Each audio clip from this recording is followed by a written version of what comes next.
Hello बच्चों, class 12th में bio में आपका सेकंड चैप्टर कंटिन्यू है। पुष्पी पादपों में लैंगिक जनन, sexual reproduction in floral plants.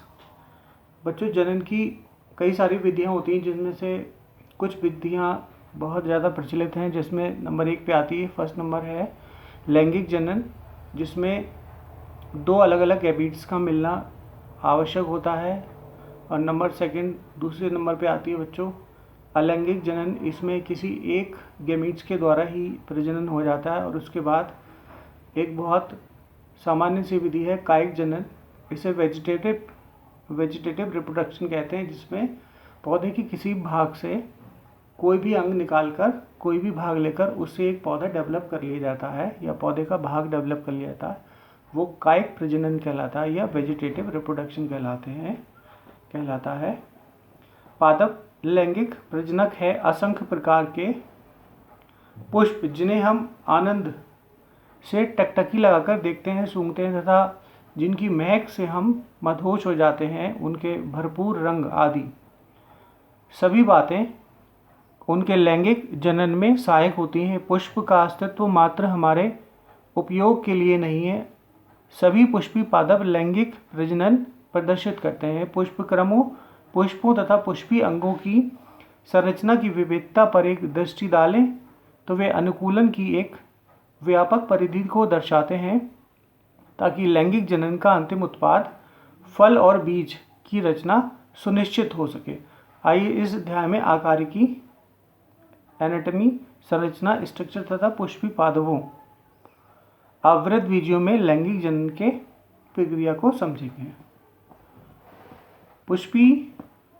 पुष्प आवृत बीजी का एक आकर्षक अंग है। प्राचीन काल से ही पुष्पों के साथ मानव का एक निकटस्थ संबंध रहा है। मानव के लिए पुष्प सौंदर्य विषयक, आभूषणात्मक, सामाजिक, धार्मिक तथा सांस्कृतिक महत्व की वस्तु रहा है। ये मानव द्वारा प्रेम, अनुराग, प्रसन्नता, विषाद एवं शोक आदि की अभिव्यक्ति को प्रदर्शित करने के प्रतीक रहे हैं।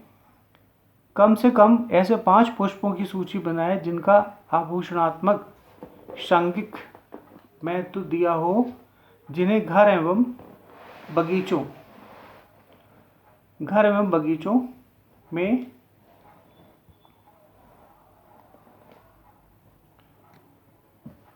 लगाया जाता है, उगाया जाता है। 5 उन पुष्पों का भी पता करें जिन्हें आप परिवार द्वारा सामाजिक एवं सांस्कृतिक उत्सवों के दौरान उपयोग किया जाता है। क्या आपने कभी पुष्पों की खेती, फ्लोरिकल्चर या पुष्प कृषि के विषय में सुना है? इसका क्या तात्पर्य है? एक जीव वैज्ञानिक के लिए पुष्प आकारिकी एवं भ्रूणीय आश्चर्य तथा लैंगिक जनन स्थल है। आपने कक्षा 11th में पुष्प के विभिन्न अंगों के विषय में अध्ययन किया है। आपको एक प्रारूपी पुष्प के विशिष्ट अंगों को पुनः स्मरण कराने में सहायक होगा। बच्चों, लैंगिक जनन के अनुसार पुष्प में वायदल पुंज होते हैं, जो सभी में समान दलपुंज होते हैं, जिनसे किसी पुष्प का रंग निर्धारित होता है। जैसे गुलाब का गुलाबी कलर, या सरसों के पुष्प का पीला कलर, या गेंदे का नारंगी कलर। ये उनके दलपुंजों पर, कैलिक्स पर ही आधारित होता है, कोरोला पर ही आधारित होता है। और उसके बाद एक पुष्प के 2 अंग होते हैं। कुछ पुष्प ही एक लिंगी होते हैं, कुछ पुष्प जो है वो द्विलिंगी होते हैं। द्विलिंगी का मतलब है इसमें दोनों लिंग पाए जाते हैं। तो ये रहे पुष्प के लिंग जनन अंग, जिसमें नर में आता है बच्चों पुंकेसर, और पुंकेसरों का समूह कहलाता है पुमंग। पुमंग में कई सारे पुंकेसर होते हैं। पुंकेसर को स्टैमेन कहते हैं। उसके 2 भाग होते हैं बच्चों, पुतंतु और परागकोश। पुतंतु वो लंबी सी स्टॉक, एंथर भी कहलाता है। एक एंथर है और लंबी सी स्टॉक, वो स्टिक होती है, जिसे पुतंतु कहा जाता है। और दूसरे नंबर पे आया पॉलन सैक या एंथर या परागकोश। हिंदी में परागकोश, इंग्लिश में एंथर या पॉलन सैक, जिसके अंदर बहुत सारे पराग कण या पॉलन ग्रेन्स भरे रहते हैं। यही पॉलन ग्रेन्स पौधे का मेल गैमीट्स कहलाता है। मेल गैमीट्स पराग कण कहलाता है, पॉलन ग्रेन्स कहलाता है। दूसरी तरफ एक पुष्प का अगर मादा भाग को समझने की कोशिश करें तो मादा भाग में उसे जीनोसिन कहते हैं, नर भाग को एंडोसिन कहते हैं। तो जीनोसिन में 3 भाग होते हैं। नंबर 1 वर्तिका, नंबर 2 वर्तिकाग्र, वर्तिका और अंडाशय। वर्तिकाग्र को स्टिग्मा कहते हैं और उससे नीचे एक ट्यूब होती है जो कि नीचे पॉलन ग्रेन्स को ले जाती है, उसे स्टाइल कहते हैं। और सबसे नीचे वाले भाग को जिसे अंडाशय कहते हैं इंग्लिश में, उसे ओवरी कहते हैं या ओव्यूल कहते हैं।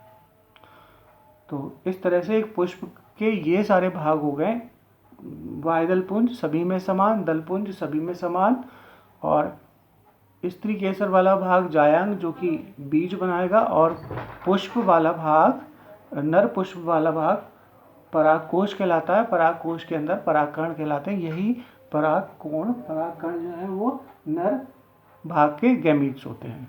ओके बच्चों, तो इस तरह से दूसरा चैप्टर शुरू हो गया। आपको होमवर्क में दोनों चैप्टर करने हैं और इसकी पीडीएफ बच्चों मैं आपके ग्रुप के व्हाट्सएप पे भेज दूंगा।